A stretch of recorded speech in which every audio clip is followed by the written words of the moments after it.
Assalamualaikum warahmatullahi wabarakatuh. Perkenalkan, kami dari kelompok 15 akan menjelaskan tentang hubungan strategis koperasi dan pemerintah di era digital. Sebelum itu kami ingin memperkenalkan diri. Saya sebagai moderator dan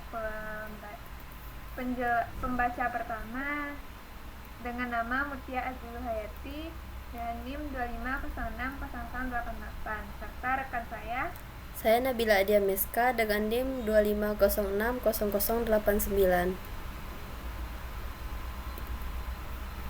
Untuk materi pertama akan dibacakan oleh saya sendiri.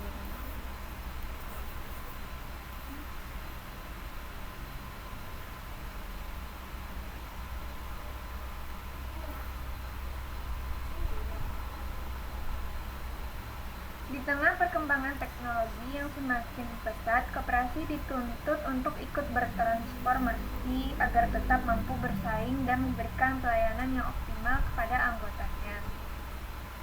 Oleh karena itu, diperlukan kerjasama untuk menciptakan ekosistem digital yang aman, efektif, dan berkelanjutan. Di sini fondasi transformasi ini yaitu berupa latar belakang, tujuan, dan manfaatnya. Perkembangan teknologi digital mengubah berbagai aspek kehidupan masyarakat, termasuk dalam bidang ekonomi dan keuangan. Saat ini, banyak pelayanan yang sudah dilakukan secara digital karena lebih cepat, praktis, dan efisien. Namun, masih banyak koperasi yang menghadapi tantangan dalam mengikuti perkembangan tersebut. Itu beberapa di antaranya adalah keterbatasan teknologi, kurangnya literasi digital, dan belum optimalnya sistem pengawasan. Oleh karena itu, digitalisasi koperasi menjadi langkah penting untuk meningkatkan kualitas pelayanan, memperluas jangkauan usaha, serta memperkuat kontribusi koperasi dalam meningkatkan kesejahteraan masyarakat. Dengan latar belakang itu di mana Mandat Impres nomor 9 tahun 2025 itu menuntut digitalisasi proses bisnis dan database melalui ekosistem koperasi. Dan koperasi wajib beradaptasi di era disrupsi teknologi dengan bertujuan untuk mempersempit digital divide, yaitu di mana koperasi aktif yang berjumlah 130.354 koperasi hanya sekitar 0,73% yang terdigitalisasi. Kemudian manfaat digitalisasi ini untuk kedaulatan ekonomi serta menciptakan ekosistem transparan, akuntabel, dan terintegrasi penuh dengan sistem pemerintah. Kemudian sintetis paradigma menuju koperasi sosiety 5.0 yang merupakan konsep menempatkan manusia sebagai pusat dari perkembangan teknologi. Dalam konteks koperasi, teknologi bukan digunakan untuk menggantikan peran manusia, tetapi untuk membantu meningkatkan kualitas pelayanan dan pengambilan keputusan. Koperasi Society 5.0 ini menggabungkan nilai-nilai koperasi seperti gotong royong, asas kekeluargaan, demokrasi, ekonomi sesuai dengan pasal 33 UUD 1945. Kemudian dengan demikian, koperasi dapat menjadi lebih modern tanpa meninggalkan prinsip-prinsip dasar yang menjadi identitasnya. Berdasarkan analisis APKL, terdapat beberapa permasalahan yang ditemukan dalam pengembangan koperasi di era digital. Itu salah satunya masalah yang cukup menonjol adalah praktik shadow banking, yaitu aktivitas yang menyerupai layanan perbankan tapi tidak berada di bawah pengawasan bank. Selain itu, masih terdapat kesenjangan informasi digital antar koperasi, di mana koperasi yang sudah memanfaatkan teknologi dengan baik, tapi masih ada yang menggunakan sistem konvensional. Permasalahan lain yang perlu diperhatikan adalah transparansi laporan keuangan dan perlindungan data anggota koperasi. Nah, isu kelembagaan dan celah shadow banking ini mendominasi spektrum risiko dan langsung pada hilangnya kepercayaan publik secara sistematis.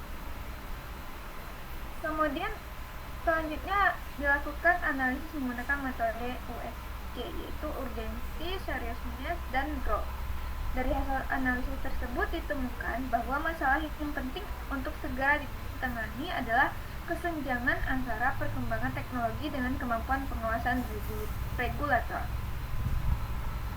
Hal ini menjadi penting karena perkembangan teknologi berjalan sangat cepat. Jika pengawasan tidak mampu mengikuti perkembangan tersebut, maka berbagai risiko seperti penyalahgunaan data, penipuan digital, dan kemudian perlindungan anggota dapat terjadi.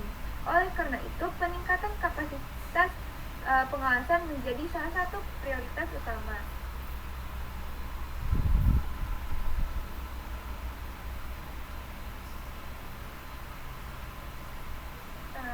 Sekian presentasi dari saya. Untuk pembaca pemateri yang kedua yaitu Nabila. Kepada Nabila disilahkan. Selanjutnya yaitu ada anatomi penyebab dari masalah digitalisasi. Yang pertama ada infrastruktur cyber, yaitu kesenjangan perangkat keras dengan konektivitas. Terdapat blank spot akses internet berkecepatan tinggi khususnya di wilayah Indonesia bagian timur dan tengah. Selanjutnya yaitu literasi dan human capital. Rendahnya literasi cyber pengelola dari 354 koperasi, keengganan beradaptasi dan minimnya keahlian akuntansi digital memicu resistensi. Yang ketiga ada regulasi dan tata kelola. Celah shadow banking yaitu terdapat pada Undang-Undang Nomor 25 Tahun 1992 yang usang dan ketidakadanya mekanisme pengawasan yang independen berlapis seperti OJK untuk koperasi yang berisiko. Selanjutnya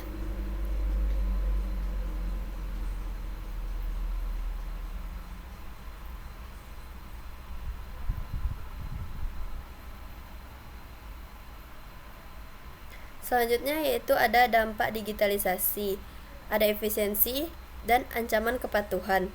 Efisiensi dan akselerasi.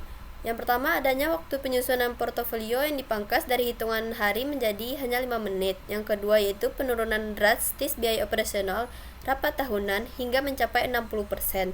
Selanjutnya terciptanya transparansi real time dan kemudahan pelacakan jejak aset untuk menekan angka kredit macet. Selanjutnya risiko data dan hukum. Yang pertama kerentanan peretasan cyber, yaitu kebocoran database 279 juta jiwa BPJS. Selanjutnya tingginya beban kepatuhan terhadap Undang-Undang PDP, yaitu Undang-Undang Nomor 27 Tahun 2022. Yang terakhir, koperasi berstatus sebagai pengendali data dengan ancaman sanksi dan denda berat atas kebocoran NIK atau data finansial anggota. Selanjutnya ada arsitektur solusi, yaitu sinergi teknologi, SDM, dan regulasi. Yang pertama yaitu infrastruktur teknologi, super app koperasi, penerapan ekosistem Kopdes Merah Putih, dan rebranding platform ODS Mandiri menjadi pusat layanan yang terintegritas. Yang kedua ada pengembangan SDM, literasi cyber yang masif, kolaborasi mencetak SDM melek digital, marketing dan keamanan cyber yang melalui pendampingan yang terstruktur. Yang ketiga ada tata kelola dan hukum, yaitu pengawasan yang berlapis, sinergi Kementerian Koperasi dengan OJK, pembentukan pengawas yang independen, dan instrumen audit yang berbasis AI. Selanjutnya ada pembuktian kasusnya, yaitu realita tata kelola yang ada di lapangan. Yang pertama ada kegagalan regulasi manual, yaitu Indosuria, kegagalan tata kelola manual dan lemahnya regulasi yang berujung pada skema Ponzi, yaitu merugikan nasabah hingga 106 triliun. Yang kedua ada integrasi kebijakan dan data, yaitu Kementerian Koperasi, integrasi database dan kebijakan pusat daerah untuk monitoring koperasi yang bermasalah dan validasi usaha. Yang ketiga ada keberhasilan urban, yaitu pada Komida, transformasi sistem operasional digital mempercepat pencairan peminjaman mikro dan pemberdayaan perempuan prasejahtera secara real time. Yang keempat ada keberhasilan rural, yaitu pada Kopi Malino atau Kopdes Merah Putih. Digitalisasi rantai pasok sektor real, pedesaan dan literasi teknologi pemuda desa. Katalisator hukumnya yaitu terdapat Undang-Undang Cipta Kerja yang bertindak sebagai agregator, pemberian kemudahan regulasi, dan legalitas yang memungkinkan keberhasilan ekosistem digital di atas. Selanjutnya,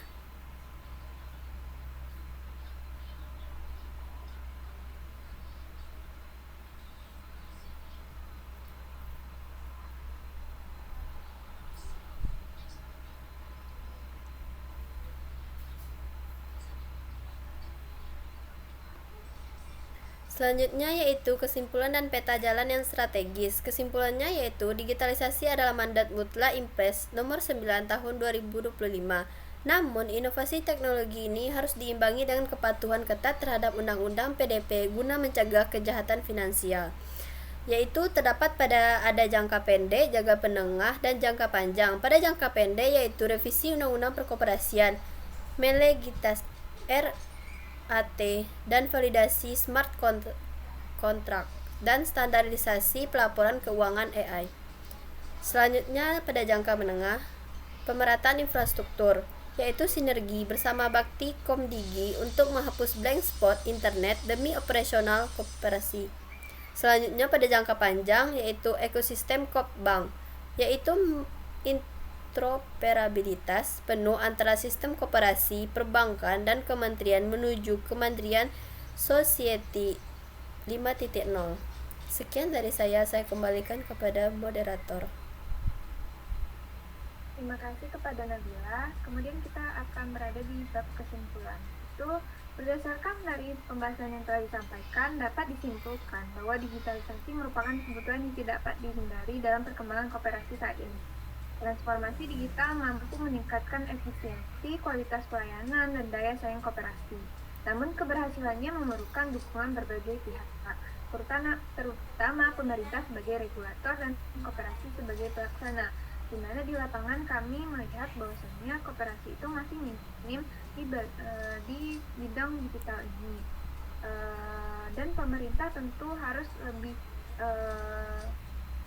memberikan dukungan terhadap koperasi-koperasi yang masih bersifat konvensional.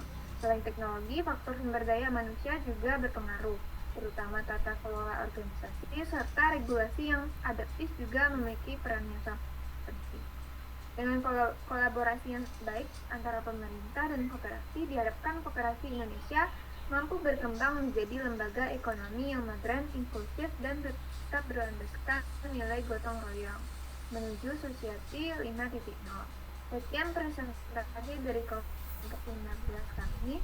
Terima kasih atas perhatiannya. Wassalamualaikum warahmatullahi wabarakatuh.